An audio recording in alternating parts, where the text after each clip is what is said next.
grab a couple more leaves and get them wrapped.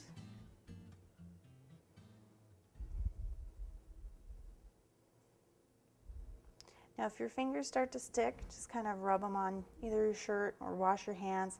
It's just that adhesive from the tape. It gets warm in your fingers and then your fingers start to stick to the tape. So it's a very popular, very, very beautiful flower, and it's a great addition to your repertoire.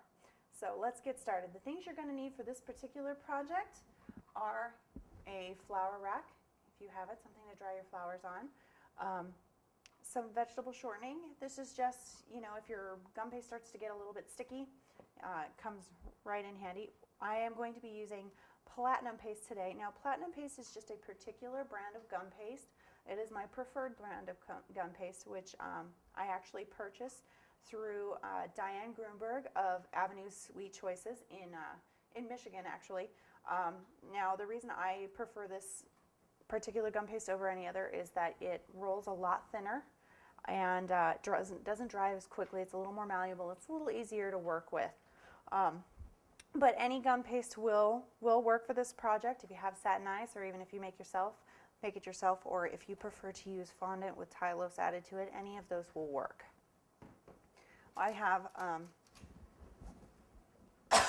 sorry editor.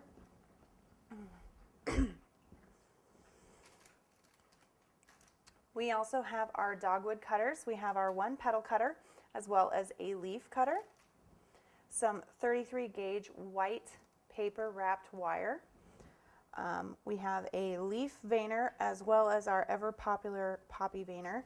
Now dogwood, you can actually purchase a veiner specific to dogwood at a local cake store or online.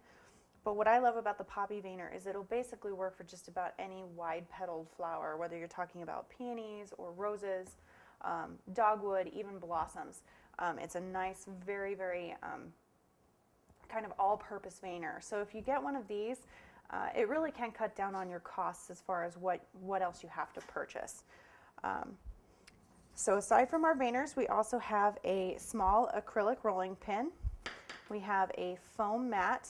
Now you can buy foam mats at your local cake store. This one in particular just came from a craft store. It's the 99-cent craft foam that you use mostly for children's crafts. And I like using this because when it starts getting too yucky, I can just throw it away and get another one for $1. I'm not spending a whole lot of money. We have some small white stamens, a pair of large craft scissors, some wire cutters. We have our green floral tape. Now, I'm using green today just because this is what I happen to have on hand. However, if you can get your hands on some brown floral tape, that is preferable. You have to remember that dogwood is a tree, so it's not actually green. It's more usually brown. Sometimes the blossoms in the springtime